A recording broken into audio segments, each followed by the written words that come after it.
Hello everyone, Flik here and welcome to my weekly vlog. It's going to be a little bit of a quick one this week because I have been bogged down with having to do a lot of recording thanks to the sudden new series I'm doing that you've already seen. I'm going to talk about that a little bit in a second. First thing I want to cover though is that Yuki, who you may know from some of my Monster Hunter 4 nights, she is actually going to... hang on, let me click. I've got a window about this open in my other monitor. She's going to this thing that Capcom's doing across all of Japan called the Monster Hunter Cross Tour. So her and some friends are going, and I've already heard about this tour happening at some of the places. They've got what I imagine will be the cross demo for Japan, but it's kind of like for the tour only currently, where I think you can fight the owl thing in the arena or you can fight Nargacuga. Either way, she's probably going to get some hands-on time with that, so she was asking me earlier, do you have any stuff you want me to check out, like styles wise or weapons wise? So I asked some questions.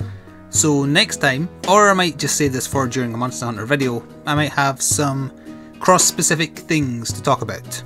Also at the show, let's see here. Ooh, there's some funky merchandise. There's a fancy ass bag. There's a scaled hoodie of some kind, like down there and around the neck it's all scaly. I guess it's supposed to be like a Rathalos or something. There's plushies of the 4 new flagships for Cross, I know that for a fact. Let's see here. There's new art for Monster Hunter Stories. Some new information got revealed about that as well. It uses a rock paper scissors style combat. It's kind of going down in my expectations a little bit, but I think it's aimed at the younger side more so than the older players. Apparently you can get a, what is this, Monster Hunter Cross screen wipe, I think. It's got the cross on it and then it's got each segment is one of the 4 flagships. And it seems you can unlock something in the game, but I'm not sure what that's saying specifically. And they're also going to be showing off the Village DX thing, the Feline Village thing. We already know if you buy that, you can unlock a Tigrex costume for your cat in Cross. But it's actually like a plushie suit, it's not armour. If for whatever reason you want your Palico to look like a plushie Tigrex. And I can't read any of this stuff at the bottom here, but I assume these are just the locations and dates. I did read something on here like you have to make sure you have a ticket handy if you want to get a go on Cross, so there might be too high demand. But I don't know, either way I might have some, let me just close that, I might have some Cross related findings. I asked her to look into specifics of what some of the specials did that were buffs, because right now I'm not sure if that information's out there. I wanted to personally know a bit more about Insect Glaive and Gunlance, and specifically how the Bushido, the aggressive style and the guild style, which is the standard style, how they are. I'm curious if the guild style has any new features at all, or if it is literally just, hey, you don't like any of this new crap? Here's a style where you don't have to use any of the new crap. I don't know. So, I was going to show off the box, but I don't know where it is. Where did I stick it? Oh, I can see it, but I can't reach it. Never mind. The main thing I want to talk about is the series that kind of came out of nowhere. You've hopefully been seeing it on the channel already. Until Dawn. Not going to mention any spoilers, so don't worry about that if you're watching the series or are going to play the game for yourself. Just a rough overview of what it is. It's a game similar to Fahrenheit and Heavy Rain, in that it's more like an interactive movie. The genre is horror, but very specifically it's very late 80s, early 90s horror, which was my heyday. That was the time of my life where I loved horror movies. I watched tons of them back then. So I'm thoroughly enjoying Until Dawn because it's not campy, but it's or cheesy. It's hard to describe. It isn't campy or cheesy, but it's almost those things, just enough that if you did grow up with, like, you know, the early Nightmare on Elm Streets or Halloweens, or, you know, even slightly later horror movies from like early 2000s like Jeepers Creepers, there's stuff in there and they do it very well. It's well acted, it looks great. It's built on, what's the name? I can't remember the name of the engine. It's built on the engine that made the most recent Killzone for PS4, so it looks fantastic. It's got a good cast. I don't want to go into spoilers. Eventually I do want to go into spoilers because I have some questions. At the time of me recording this, I believe I'm like an hour away from the end because I'm on, like, there's 1 hour until dawn, and I assume the game ends at dawn, so I'm not quite there yet. I'm very, very close. I'm not going to tell you who's alive, who's dead, and anything in between, but I do have some questions. Now, a problem I had with Heavy Rain, and a lot of people had with Heavy Rain, is that there was a lot of red herrings that made no sense. And the reason they were in there was so that the player couldn't guess the solution easier. Also, excuse me, hay fever, bad, etc. So there was deliberate red herrings in there so that the player would have a harder time guessing who done it in Heavy Rain. And once you know who'd done it, I hated saying that way, and why they did it, and you know, everything that they did up to that point, when you looked back at the red herrings that were there, they made absolutely no sense. A really early one that doesn't really spoil Heavy Rain if people still care about that. During one of Ethan's kind of epileptic episodes, he wakes up in the middle of a rain-filled street and he's got a origami thing in his hand. So that's like, oh, he might be the origami killer. He isn't. Sorry. You know, but that's mild spoilers again because he gets put through everything, so it makes no sense that he has that origami bird. No sense at all. And it's never explained. And that's because it's just a red herring. It's a red herring for the player. So Heavy Rain, Until Dawn, it does that a little bit, which I don't like, but it doesn't do it as badly. That said, I do still have some problems with the story, if I understand it correctly. It might get explained in the final hour, I don't know at this point. So I'm going to wait until the series is probably posted in its entirety, and then I might do a little bit of spoiler talk, because I want to ask some questions to people who've either watched other people play it, or watched me playing it, or played it for themselves. I've got some queries. I'm not saying they're problems, I'm just saying there's queries. In general though, it's a very enjoyable game, and I do recommend it. But if you'd rather just watch me play it, that's fine. It does rely way too heavily on jump scares, so hopefully that should still show you how much I'm enjoying it, that I still like it despite the fact that I hate jump scare games. I just despise them. I think what helps with that though is when I'm playing it, I have the TV, like the TV's next to me here, I have the volume down very, very low. So when I'm recording, given that I'm also talking, the jump scares aren't as super loud and sudden to me. So it helps a lot, I think, in the way I play it. So with that, with Until Dawn out of the way, let's go to the questions and comments on last week's Let's Chat, starting with Dark Shadow 44, who I believe is a new commenter, saying he watched my Assassin's Creed Brotherhood videos, which are very old at this point, and I came across your vids on them, or via them, and they were really amazing, so I subbed. Hooray! By the way, I love chicken, lol. Well, thank you for subscribing. I will now thumb up your comment. 5 days late, spoilers for when I'm recording this. The next comment is by me, and this is because I noticed at the back of my head at the end of last week's Let's Chat, I was like, I said the wrong name at one point, didn't I? I watched it back at the time when it posted live, and I facepalmed a little bit because I did, when talking about the new Hitman movie.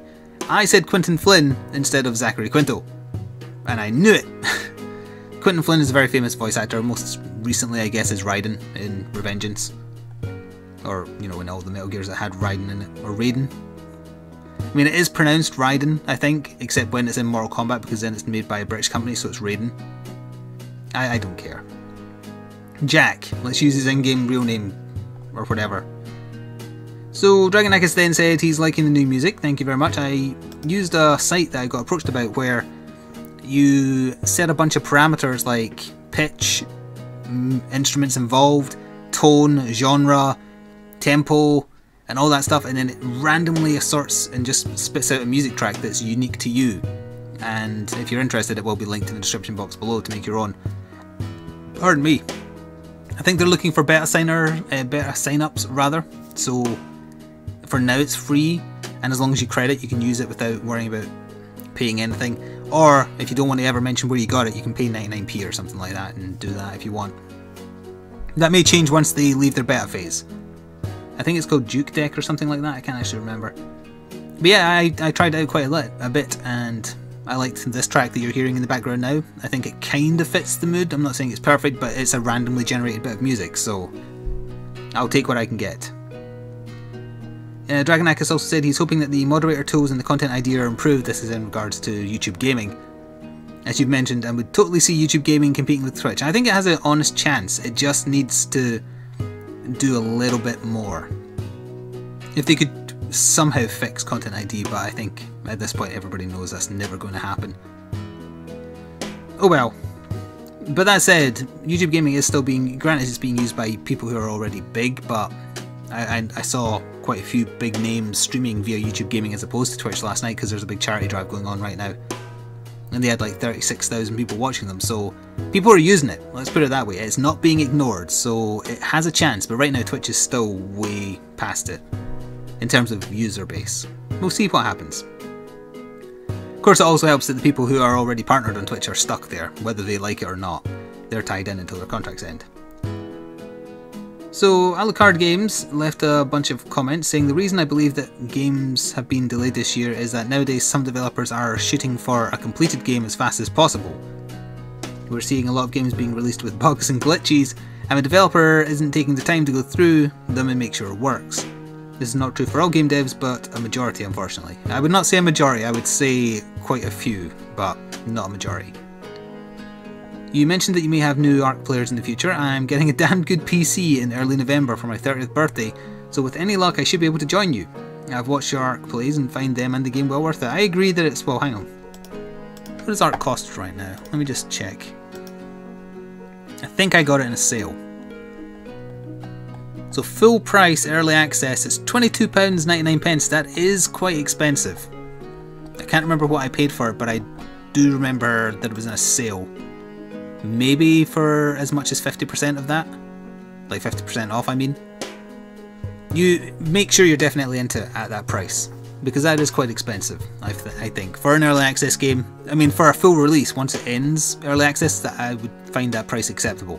Right now though, I think they should maybe lower it a little bit, bring more people in, get feedback faster, but you know, I'm not in their position so they can do what they like.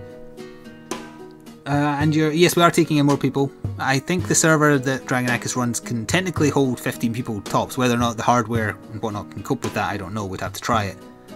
We generally record ARC on Sundays and Wednesdays in the evening, around about the same time that I would normally be doing my Saturday night Monster Hunter groups. So if you know when those are, on those different days, maybe see if we're playing it, and if we are, you can ask and potentially join. And your third question was, I know when YouTube Gaming was announced that they had plans to make it available to streamers on PS4. That is coming soon apparently. I've been looking around the net for a release date, and I am no longer able to find anything mentioning that it's even going to be coming. It is. I retweeted a thingy on Twitter that it is coming. I can't remember if it said a date though. So no, they haven't erased it all. Do you think they would say it would work and then erase all? No. It was an error. Or maybe they just got rid of it. But either way, on Twitter they definitely said it is coming to PS4. YouTube Gaming will be usable on it. I assume that means via the streaming capabilities of the PS4, but I don't know. But it is coming. So Jason Anino says, at least with XCOM being delayed, oh, you reminded me. You still have Fallout 4 and Monster Hunter Cross to hold over until February. That is very true. Other than Red comment to you saying, no, you'll jinx it, shh! I agree. Fallout 4, I think there's a very real possibility of delay. I don't know, I can't quantify that, it's just a feeling. I would imagine before Christmas we'll get told that it's been delayed till after Christmas. Usually if a game gets delayed until April, like say it's due out on a Christmas season, but then gets delayed till April. The reason that delay is very specifically till April is usually because the company that's publishing the game wants to make their next financial quarter look better than the one that's just ending. That's why. But if it's March or something, that's not the case. It's the new financial year, at least for us, maybe it's different in the US, starts in April. So you've always got to watch for that. If a publisher delays a game to a very specific month where a new financial year starts, it's because they want that financial quarter to be better than what the last one was. Maybe because they had a loss, and this is like a guaranteed profit. It's a sucky reason for a delay, but it does happen. I was trying to think of a most recent example, and it was on the tip of my tongue. Something that got delayed. Oh, Arkham Knight. Yeah, Arkham Knight got delayed to make Warner Brothers' new financial quarter look better.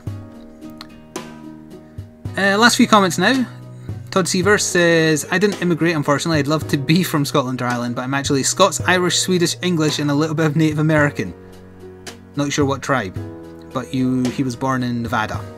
Am I planning to cover Dead Island 2? Well, that's been delayed as well to Well, I don't know till when actually, because they fired the developers who were making it, so God knows if it's even going to happen now. I would.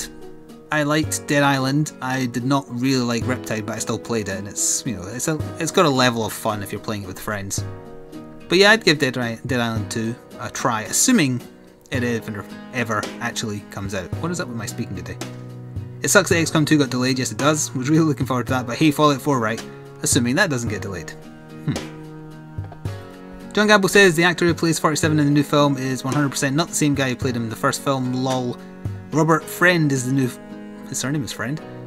Also, it's Rupert, not Robert. Rupert Friend, that's a terrible name, is the new 47. Timothy Oliphant was the old one. Both of them do not fit how he looks at all, other than the fact they're bald and they can wear the suit. But the new guy definitely wears a suit that is not the right size for him, at least in the trailer I saw.